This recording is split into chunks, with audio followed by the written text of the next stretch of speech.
BPL ಪಡಿತರ ಚೀಟಿ ಹೊಂದಿರುವ ಫಲಾನುಭವಿಗಳಿಗೆ ಜೊತೆಗೆ ಪಿಂಚಣಿ ಪಡೆಯುತ್ತಿರುವ ಫಲಾನುಭವಿಗಳಿಗೆ ಮಹತ್ವದ ಅಪ್ಡೇಟ್ ಬಂದಿದೆ. ವಿಡಿಯೋನ ಪೂರ್ತಿಯಾಗಿ ನೋಡಿ. ಮಾಹಿತಿ ಇಷ್ಟವಾದಲ್ಲಿ ಲೈಕ್ ಮತ್ತು ಶೇರ್ ಮಾಡುವುದನ್ನು ಕೂಡ ಮರೆಯಬೇಡಿ. ಹಾಗಾದ್ರೆ ಬನ್ನಿ ವೀಕ್ಷಕರೇ, ಮೊದಲನೆಯ ಒಂದು ಟಾಪ್ ಅಪ್ಡೇಟ್ ಏನೆಂದು ನೋಡೋಣ. ಬಿಪಿಎಲ್ ಪಡಿತರ ಕುಟುಂಬಗಳ ಕೆವೈಸಿ ಪ್ರಕ್ರಿಯೆಯನ್ನು ತಾತ್ಕಾಲಿಕವಾಗಿ ಸ್ಥಗಿತಗೊಳಿಸಲಾಗಿದೆ. ನ್ಯಾಯಬೆಲೆ ಅಂಗಡಿಗಳಲ್ಲಿ ಬಿಪಿಎಲ್ ಪಡಿತರ ಫಲಾನುಭವಿಗಳ ಕೆವೈಸಿಯನ್ನು ಕಡ್ಡಾಯವಾಗಿ ಮಾಡಿಸಬೇಕೆಂದು ಆಹಾರ ಇಲಾಖೆ ಆದೇಶಿಸಿತ್ತು.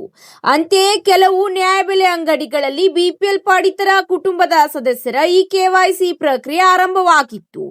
ಆದರೆ ಈ ತಿಂಗಳು ಕೇಂದ್ರ ಸರ್ಕಾರದ ಕೋಟಾದಿಂದ 2 ತಿಂಗಳ ಪಡಿತರವನ್ನು ಒಟ್ಟಿಗೆ ನೀಡಲಾಗುತ್ತಿರುವುದರಿಂದ ಎರಡೆರಡು ಬಾರಿ ಬೆರಳಚ್ಚು ನೀಡಬೇಕಿದೆ.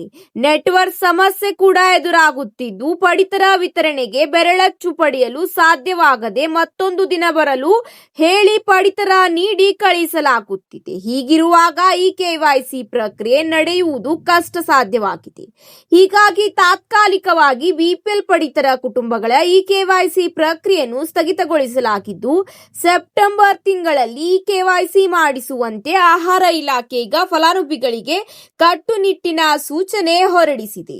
ಇದೇ ಅಷ್ಟೇ ಅಲ್ಲ, ಈಗ ಪಿಂಚಣಿ ಪಡೆಯುತ್ತಿರುವ ಫಲಾನುಭವಿಗಳಿಗೆ ಒಂದು ಗುಡ್ ನ್ಯೂಸ್ ಬಂದಿದೆ.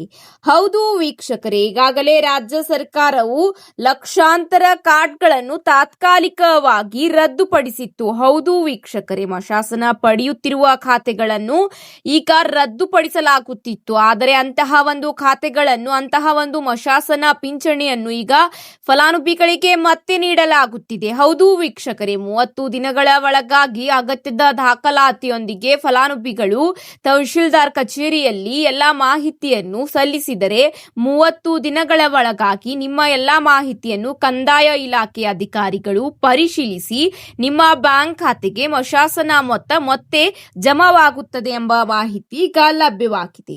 ಹೌದು ವೀಕ್ಷಕರೇ, ಪಿಂಚಣಿ ಪಡೆಯುತ್ತಿರುವ ಫಲಾನುಭವಿಗಳಿಗೆ ಇದು ತುಂಬಾ ಮುಖ್ಯವಾದ ಮಾಹಿತಿಯಾಗಿದೆ.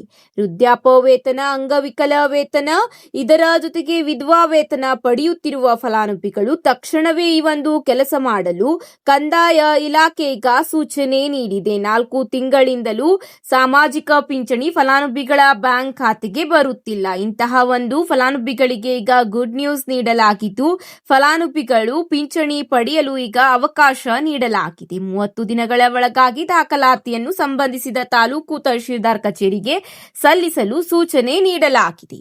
ಇವತ್ತಿಗೆ ಇಷ್ಟೇ ವೀಕ್ಷಕರೇ, ಮತ್ತೆ ಸಿಗೋಣ ಹೊಸ ಅಪ್ಡೇಟ್ ಜೊತೆಗೆ. ಈ ಒಂದು ಮಾಹಿತಿ ಇಷ್ಟವಾದಲ್ಲಿ ಲೈಕ್ ಮತ್ತು ಶೇರ್ ಮಾಡಿಕೊಳ್ಳಿ. ಧನ್ಯವಾದಗಳು.